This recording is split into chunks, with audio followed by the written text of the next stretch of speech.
Bienvenue dans le podcast de Laurent Dins, des idées, du recul et le temps de penser. Installe-toi, on y va.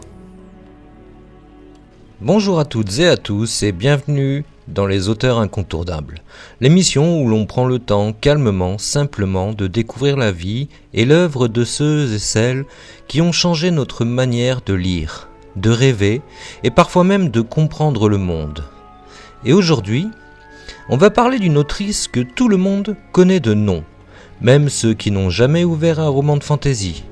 Une autrice dont l'histoire personnelle est presque aussi incroyable que celle du jeune sorcier qu'elle a inventé. Une autrice qui s'appelle Joanne Kathleen Rowling. Imaginez une femme fatiguée dans un train entre Manchester et Londres qui regarde la pluie tomber, un peu comme aujourd'hui, sur les vitres. Qui pense à sa vie compliquée, à sa mère malade, à ses rêves d'enfant, et qui soudain voit apparaître dans son esprit un garçon maigre, aux cheveux noirs, avec des lunettes rondes, un garçon qui ne sait pas encore qu'il est un sorcier, mais qui va découvrir que le monde est bien plus grand que ce qu'il imaginait, et cette simple image, presque fragile, va devenir la base d'une saga la plus célèbre de l'histoire de la littérature. Avant ce moment, la vie de Rowling n'avait rien de magique, parce qu'elle travaillait comme beaucoup de gens. Elle écrivait en secret, elle traversait des épreuves, elle perdait sa mère. Elle devenait mère elle-même. Elle revenait en Angleterre sans argent, et elle écrivait dans des cafés pendant que sa fille dormait dans la poussette, avec cette idée dans la tête qu'elle devait finir cette histoire coûte que coûte. Quand le premier livre sort en 1997, personne n'imagine ce qui va arriver. Parce que le tirage est petit, l'éditeur est prudent, les libraires hésitent. Mais les lecteurs, eux, sentent que quelque chose. Ils sentent que ce monde est vrai, que les personnages sont vivants, que les émotions sont sincères. Et très vite, les enfants lisent, les parents lisent, les adultes lisent la nuit. Et le bouche à oreille transforme un roman jeunesse en phénomène mondial. Pourquoi est-ce que ça marche ? Eh bien parce que Rowling ne raconte pas seulement une histoire de magie, elle raconte la peur de perdre ce qu'on aime, la jalousie entre amis, la honte d'être pauvre, la honte d'être différent, la joie de trouver sa place et surtout la question éternelle du choix entre le bien et le mal.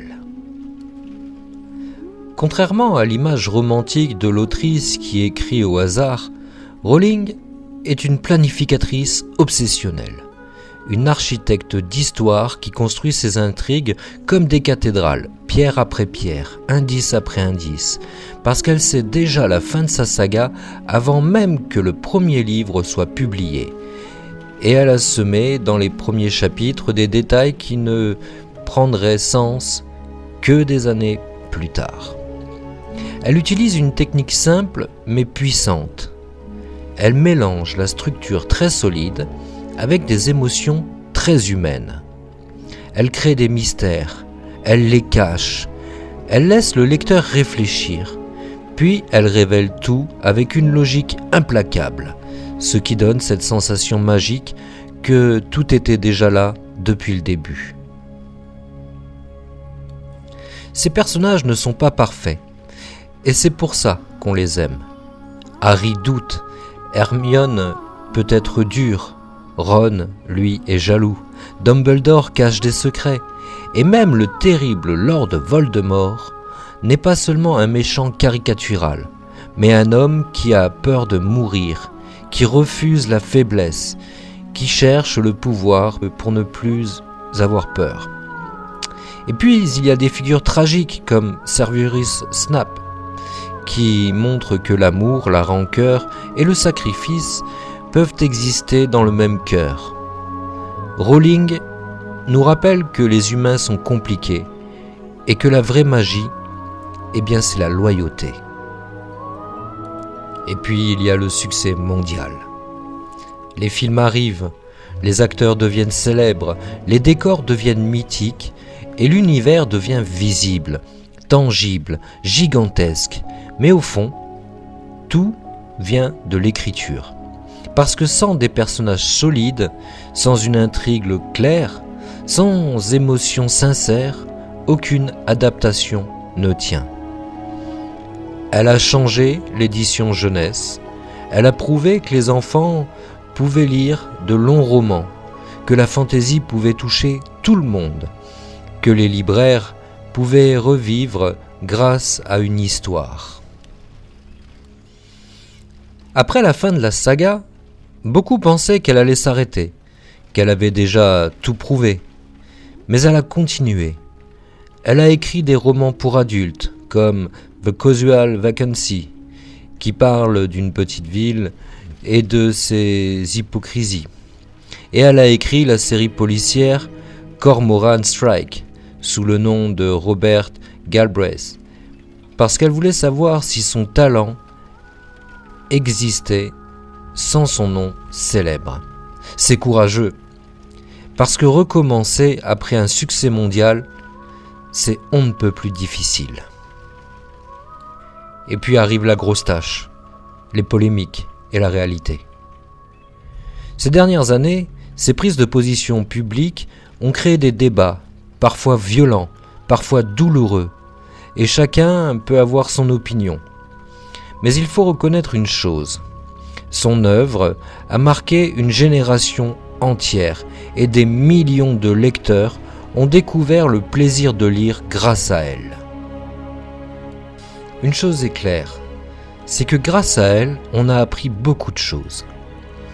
Si on regarde son parcours calmement, sans bruit, on voit une femme qui a travaillé longtemps dans l'ombre, qui a été refusée par des éditeurs, qui a continué malgré les difficultés, qui a construit un univers complet avec patience et qui a montré que l'imaginaire peut changer une vie.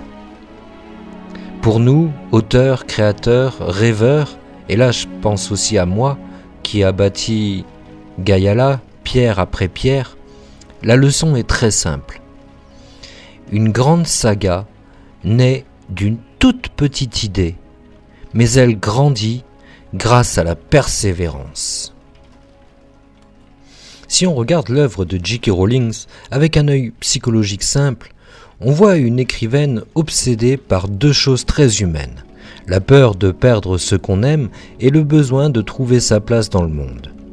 Dans Harry Potter, presque tous les personnages sont orphelins, abandonnés ou isolés. Harry sans parents, Neville rejeté, Snape humilié, Voldemort sans amour.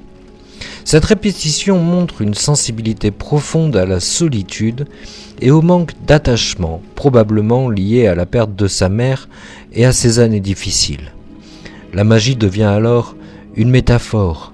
Elle représente le pouvoir de réparer ce qui est cassé, de créer une famille choisie quand la vie familiale manque. Psychologiquement, Rowling écrit aussi beaucoup sur la honte et la rédemption. Des figures comme Severus Snape ou Albus Dumbledore montrent que les humains peuvent être à la fois bons et imparfaits et que le pardon est une force plus grande que la pureté morale. Cela révèle une vision très réaliste. Elle croit que les gens changent, mais qu'ils portent leurs blessures toute leur vie. Enfin, son œuvre montre une forte volonté de contrôle narratif, avec une planification très précise et des intrigues construites longuement à l'avance.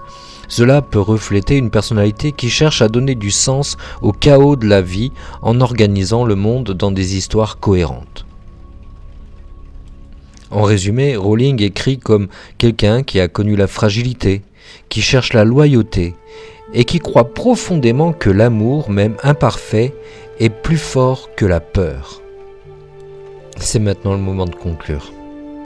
Derrière la magie, il y a une femme seule devant une feuille blanche qui écrit encore et qui doute toujours, qui corrige, qui recommence et qui finit par donner un monde, une histoire que personne n'oubliera. C'est ça, la vraie magie de J.K. Rowling. Voilà, on s'arrête là. Si l'épisode t'a plu, pense à t'abonner, à activer la cloche pour les prochains et à laisser un like, ça aide vraiment. Et surtout, dis-moi ce que tu en penses en commentaire. J'aime bien lire vos retours. C'était le podcast de Laurent Dins. À très vite.